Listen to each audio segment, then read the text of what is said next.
Toujours sur le QT Paris avec Jérémy Dezani. Tu peux dire bonjour aussi. It's me, salut. Homme qui n'avait rien à faire et travaillait pas et voulait regarder des deck tech de Belgique. C'est le moment. Alors qu'est-ce que tu vas nous proposer comme deck tech? Qu'est-ce que tu joues? Je Combien joue le poulet, je joue le même deck que j'ai joué à Veyron avec lequel j'ai fait demi-finale. D'accord. C'est voilà. Exactement. Pas le même deck exactement, mais ouais, 90% quoi. Donc Jund mid-range. Jund, ouais, ça gagne ça se bat contre tout, comme d'hab. Comme tous les Jund dans tous les formats. Ouais. Par peut-être que Legacy. Voilà, il y a des. Ça peut se battre contre tout. C'est un des rares decks qui s'estime heureux de tomber contre Naya Blitz. La plupart font, bon, j'essaierai les faits, je vais espérer qu'il fasse la caille. Là, moi je joue bande, je suis bien content de tomber contre Naya Blitz, mais j'en ai pas eu. Naya Blitz, ouais, c'est pas mauvais, j'ai un embout rien. Là, ouais, je suis d'accord. Relativement tranquille. Quoi d'autre à dire sur le deck? Bah, que je l'ai monté, enfin, au niveau du side surtout, pour battre 4 match-up. Qui a priori aux échos des gens, tout ça semblait jouer ce week-end. Donc à savoir Junk, Reanimator, Esper et Bank qui sont joués pas énormément mais surtout par les bons joueurs. Donc je pense en voir dans les premières tables. Et Naya Blitz. Malheureusement. Ouais, ils ont un peu tous fait de la caille. Bon, on est tous partis là. Hein. Là je suis à 5-1 mais la plupart ont droppé. Donc je suis à 5-1, round 1 j'ai joué contre Esper, Maxime Langlais, donc un bon joueur. Ouais. Que j'ai battu, ronde 2 contre Bant, un pote à Maxime Langlais que j'ai battu. J'ai joué ensuite contre un Naya mid-range qui m'a massacré, enfin qui m'a bien massacré à coup de bonfire. J'ai joué contre un de ses potes après, qui jouait le même deck, qui jouait un deck similaire mais qu'ils n'étaient pas d'accord sur quelques trucs. C'était plus un Junk splash rouge, alors que l'autre c'était plus un Naya midrange splash noir, parce que je jouais quand même des Rakdos, des Rakdos Return en side et des Olivia. Ouais. Bon, c'était deux potes, voilà, ils se sont un peu fait plaisir. À base de 6-6 pour 4, toutes. 6-6 fly le démon, le 6-6 fly qui donne lifing, enfin je suis tous prise. Et quand tu joues June, je peux te dire qu'il y a un maximum de cartes qui servent à rien. Quand t'as des abrutis de decay, des trucs qui mettent 4 et qu'il y a des 6-6, c'est horrible. Même j'avais double Master, je peux même pas dire go, mais ça met que 4.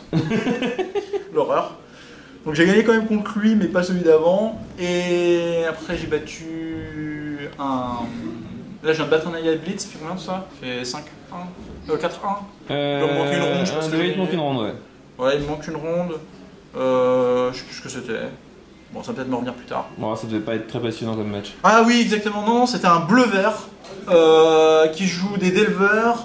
Le 1-1 vert pour 2, le solitaire Mogov dès que tu joues un spell, il Adriel. Et il jouait 1000 counter spells, dont spell rupture parce qu'il a une bête. C'est-à-dire que c'est super chiant quand il sort bien sur le play. Oui. Mais bon, sur la draw, c'est relativement mauvais. Et... Bah, c'est mauvais. Hein. On avait discuté Matignon et Bah, c'est mauvais parce qu'il y a Brut Decay. Oui. C'est-à-dire ça, son deck sinon, ça serait bien.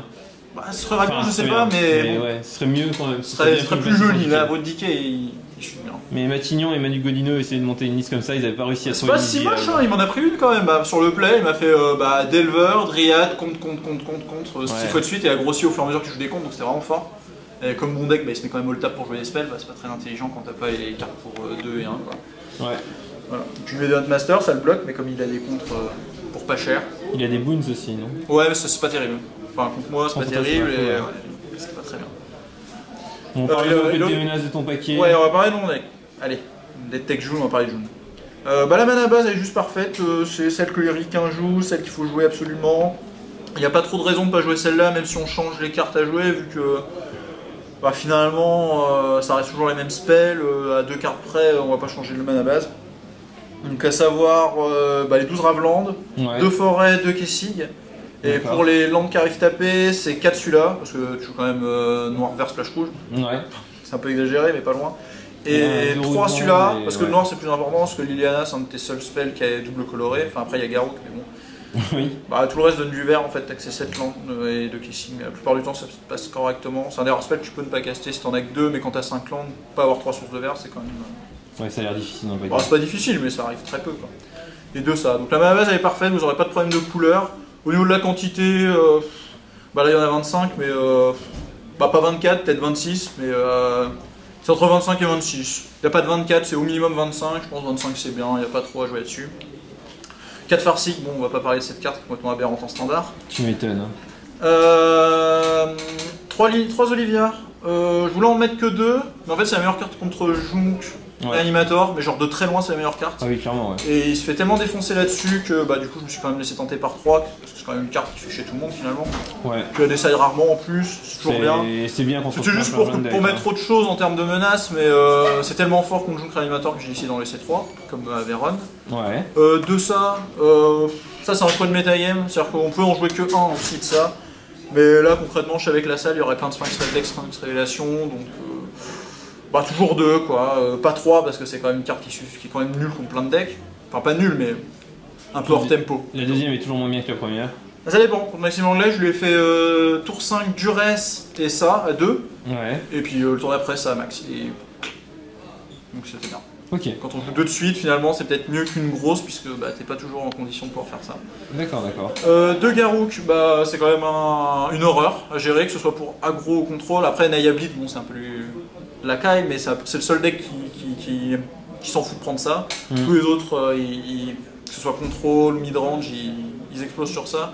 J'en joue que 2, Charger, j'en jouais 3 dans son deck, et avec LT le Staff of Need, enfin il le jouait pas, il jouait triple Garruk. Je sais pas, ce Staff of Need j'aime bien, il permet souvent de se battre avec Liliana pour tuer les bonnes bêtes, ça m'arrive plus d'une fois. Ça gère, comme Garruk remarque, ça gère Assembly, Légion, ça se bat quand même pas mal avec ça. Ça marche avec ça, et surtout dans tous les mid-range, quand t'as un plan rase le board et tu mets ça et t'as gagné parce que tu fais 2 par tour, c'est complètement débile. Oui, clairement. C'est un kill en soi, ça finit les bêtes quand t'as un 3-3 Garruk et que le mec il a un master retourné. Enfin, il y a plein de situations où le point en fait il fait changer complètement les plays de ton adversaire. 4 Track Dust, bon on n'en parle pas, c'est la meilleure bête. 3 Liliana, les gens commencent à en jouer 2. Encore une fois, j'ai vu des listes avec une seule. Ouais, voilà, je me suis pas posé la question d'en enlever puisque c'est déjà bien de base, mais c'est extrêmement fort contre les decks Sphinx Révélation, à savoir Dante et Esper. Et concrètement, ça fait tellement bien son taf contre eux. Même si les bandes jouent des Smithers maintenant. C'est pas très grave. Moi, ça m'est arrivé là aujourd'hui de la mettre tour 3 et de faire go et rien faire. Parce que le mec jouait blanc-vert et je voulais pas me prendre un ça. Ouais. C'est pas très grave, hein. Honnêtement. Et de faire le tour d'après parce que j'avais un anti-bet ou une connerie. Mais oui, si tu penses que ton adversaire va faire un Smither, tu peux te contenter de la mettre tour 3, dire go. Et voilà, hein, parce que le seul truc horrible qui t'est arrivé, c'est que tu fais plus 1, il met Smither et te la tue. Là, oui, t'es vraiment dans la merde. Mais si tu fais ça, le tour d'après, t'es d'étape, tu fais vas-y, on discard, et que tu fais un Hutmaster ou n'importe quelle connerie, tu peux encore grappiller quoi. Ouais. C'est pas horrible. Hein. Tu sais, il suffit de. Après, t'as le moins 2 qui arrive donc. 3 Bonfire, les gens commencent à en jouer 2, c'est n'importe quoi, c'est juste trop fort. Ouais. C'est complètement mongol comme carte, le 4ème est en side. Que ce soit miracle ou non, là j'en ai miraclé 2, 3-4 là, juste dans cette game, dans cette ronde, sinon ça m'est pas arrivé du tout. Mais lui par contre, ouais, il a pris très très cher. Il a pris Dieu dans les dents, ouais. La dernière ronde, je lui fais miracle, il fait contre, avec le 3-3 qui compte les spells à X. Ouais. J'en pioche un tout de suite derrière, si je le joue, il me le recontre et je suis mort. Du coup, je le joue pas, je le miracle pas, je mets un track dusk, je survis en mode mousse. Le tour d'après, je le hardcast, il est obligé de le contrer, mais là j'ai un track dust donc je peux bloquer. Enfin, j'ai roumanisé toute la game, j'ai fini à 1. Il fallait au moins pas miracler ses miracles pour gagner. C'est des bonnes games ça. 4 Hutmaster, il y a trop de decks qui sucent sur ça. Que ce soit gros où tu lui fais 2 bêtes, je gagne des points de vie, si tu joues pas de spell, ça fait anti-bet, enfin c'est juste trop fort. Ouais. Et contre contrôle, tu la poses. Et le truc c'est que s'il fait go, tu fais je te mets 2 points gratos et après je t'attaque pour 6. Enfin, il y en a qui ils peuvent faire ce play mais ça met extrêmement cher. Et s'ils font pas ce play, ils tapent des manas. Et comme ça c'est pour 4, pour 5 t'as ça ou ça. Et quand ils se tapent des manas pour tuer ça et que derrière tu leur fais un ça ou un ça, ils remballent. Ouais, ils remballent parce que ça a 2 vies, ça prend pas Vras, ça c'est complètement mongol contre contrôle. Enfin, il prend la porte. Donc ça c'est juste une carte polyvalente que t'enlèves quasiment contre aucun match-up. C'est juste trop bien. 2 Arbor Elf, c'est toujours les 2 slots, tu sais pas trop s'il faut les mettre ou pas, mais Jung c'est tellement un deck qui dépend de l'accélération et de Farsick que finalement t'es obligé d'en jouer 6. Quoi. En fait c'est un mini Farsick quoi. Ouais, c'est un mini Farsick. C'est un mini Farsick, ça marche toujours moins bien parce que ça fixe pas et t'es pas sûr d'avoir une forêt. Ouais. Mais bon, c'est un mini Farsick, quand tu fais ça tour 1 et ça tour 2, ça permet d'avoir accès aux gros trucs très vite et c'est très bien. En fait, le truc c'est que ça c'est forcément bien, c'est quand tu joues des Bonfire parce que tu sais que tu vas avoir besoin de max mana pour les jouer et c'est pareil pour Ghost Return. Quand il arrive, t'as des spells à 1000 à payer donc même tour 1000, c'est bien. Puis au pire, ça peut aider aussi sur un Kessig. Enfin... Voilà, donc les seuls slots, je dirais, un petit peu exotiques, c'est toujours les 7 removal que tu dois mettre dans le deck. Donc là, en fait... 7, c'est le nombre magique ou... Ouais, c'est plus ou moins le nombre magique. Quand tu vois l'équilibre du deck, tu peux pas trop en mettre 8. Tu peux en mettre 6, mais c'est quand même assez greedy, ça dépend de la salle. Mais c'est 7 ou 6 le nombre d'anti-bêtes solitaires, je dirais, à mettre. Après, moi je joue triple Liliana, donc je peux peut-être moi me permettre d'en jouer que 6. Mais ceux qui jouent que 2 Liliana sont obligés d'en mettre 7, c'est sûr. La question c'est pourquoi pas mettre des playsets ou des x3 dans le deck. Ouais. Bah, tout simplement parce que les anti-bêtes que tu joues ne tuent pas tout. Le seul qui tue tout, c'est celui-là. Alors si vous voulez jouer un carré de meurtre dans votre deck, ça va être une très mauvaise journée. C'est une bonne carte voilà, quand tu la vois, mais alors la deuxième elle est dramatique. Et passer son tour pour faire un anti-bête, bah, ça marche pas toujours très bien Magic. Donc le truc c'est que ça, j'ai choisi de le mettre en x2 parce que bah, ça tue Reconer, qui est quand même super chiant, ça tue Smither, ça tue Liliana, mais bon on s'en fout, ça marche jamais ça, c'est complètement nul. Par contre ça détruit les sphères et ça détruit les pacifismes. Donc j'en ai un troisième en side, tout simplement parce que Naya Blitz, c'est un anti-bête sur lui, et souvent il se retrouve à faire des pacifistes sur ça.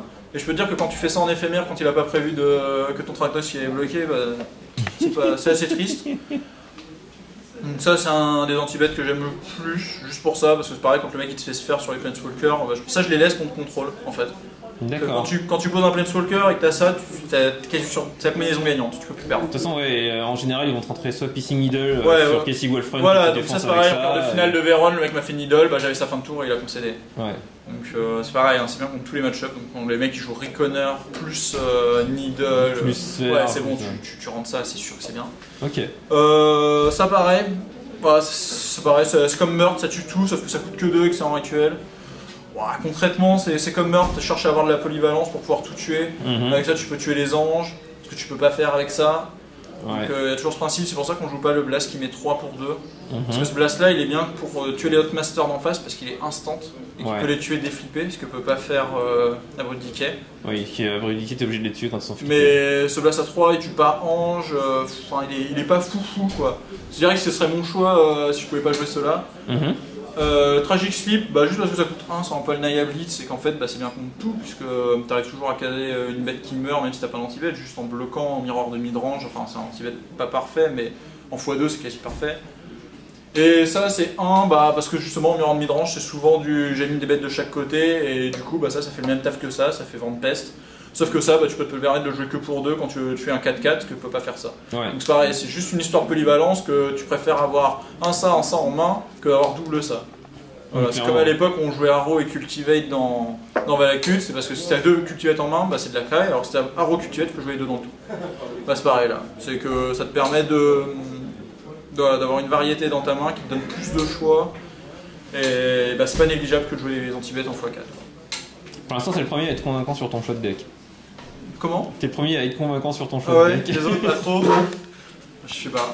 T'as un deuxième June pour demain? Ouais. J'avouerais que non, on m'a prêté Mascar, mais comme d'habitude. Mais ça va. Sinon, ce Staff of Ninja, j'ai essayé d'en jouer 2, bon, faut en mettre qu'un. Ouais, c'est trop deux. Quand tu le casses, c'est vraiment jouissif.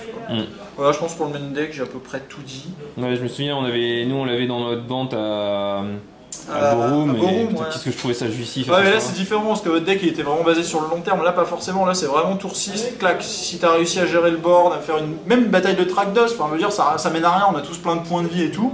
Tu mets ça, t'es large quoi. Tu sais que de toute façon, tu veux te prendre des Rakdos Return, tu pioches 2, enfin, c'est Wacky Cavalry.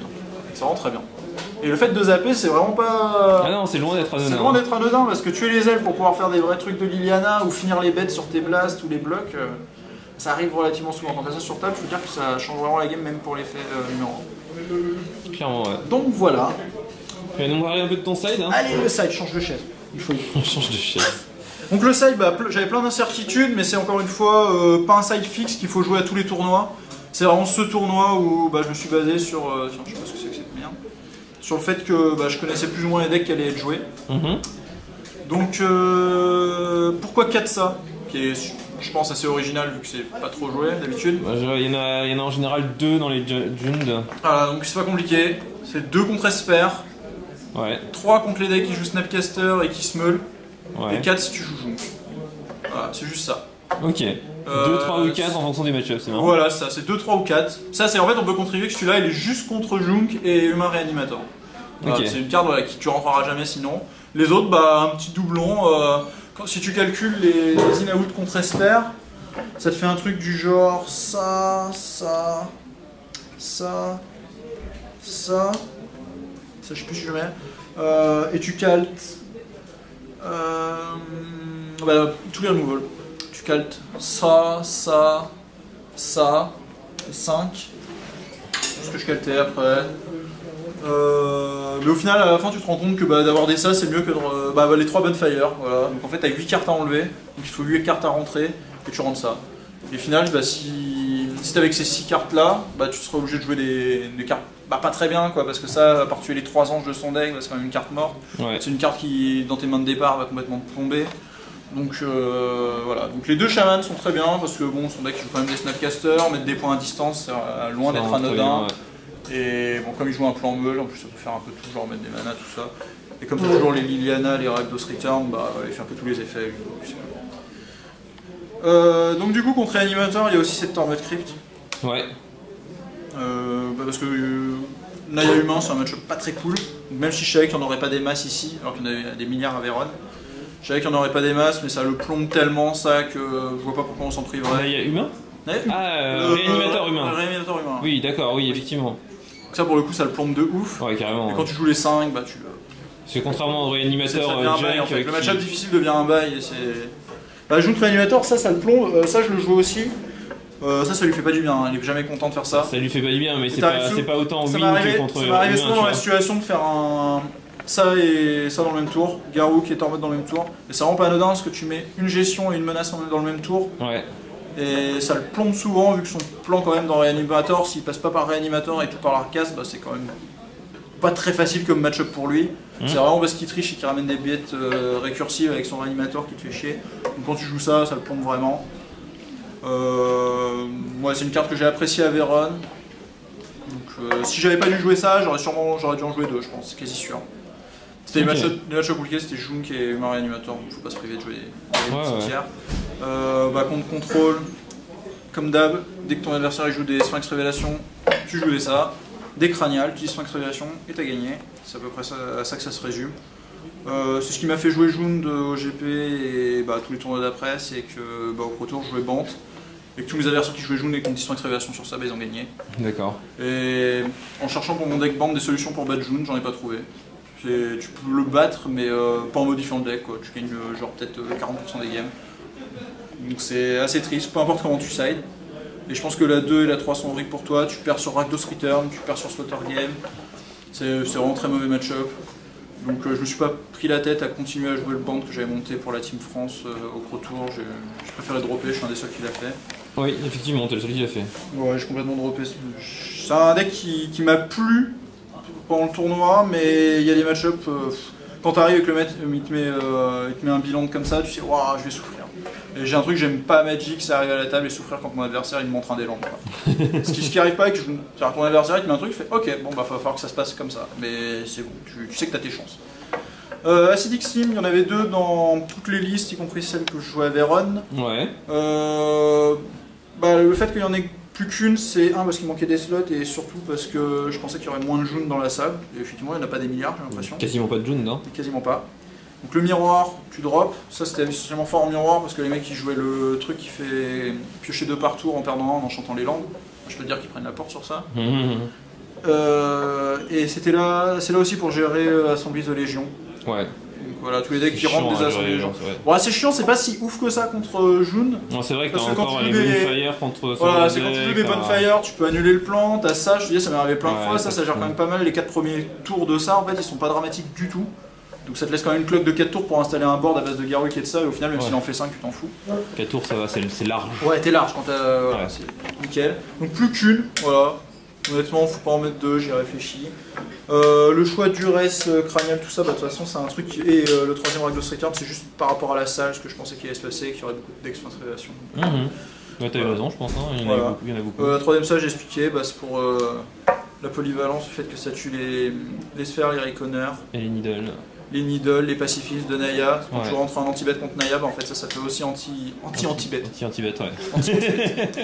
Et le quatrième Bonfire, parce que tous les decks qui suivent sur Bonfire, bah t'as envie de miracler tout le temps, donc je vois que tu ne mettrais pas des petits pourcentages en plus pour leur faire. Pourquoi ne pas se prendre pour Dieu quand on peut? Voilà, c'est ça. Le truc, c'est que c'est une carte qui est très mauvaise dans ta main de départ, et quand en plus c'est pas bien contre ton adversaire quand tu peux claquer à 2, parce que tu vas rarement claquer à 3. Ouais. Parce qu'il faut faire 7 mana, donc ça tour 1000 quoi, donc tu peux pas trop prendre ça en compte dans ta main de départ.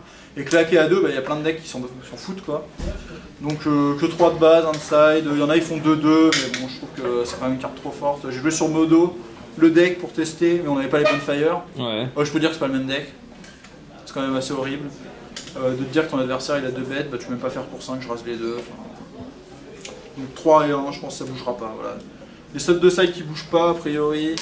Bah, sauf si Naya Blitz c'est plus joué. Oui. Mais bon, ça, a priori, vu les performances d'aujourd'hui, ça risque de pas être le cas. A priori, ça bouge quasiment jamais. Et le reste c'est variable. Ok. Voilà. Ça honnêtement, voilà, le nombre de ça dépend vraiment de la salle et ça bah, c'est vraiment spécifique à la journée. Quoi. Voilà, conclusion. Okay. T'es à combien mouches? Aucun. Je le bourre la ronde d'après. Fin de l'histoire. Et ben bonne chance à vous deux. Non, pas à lui.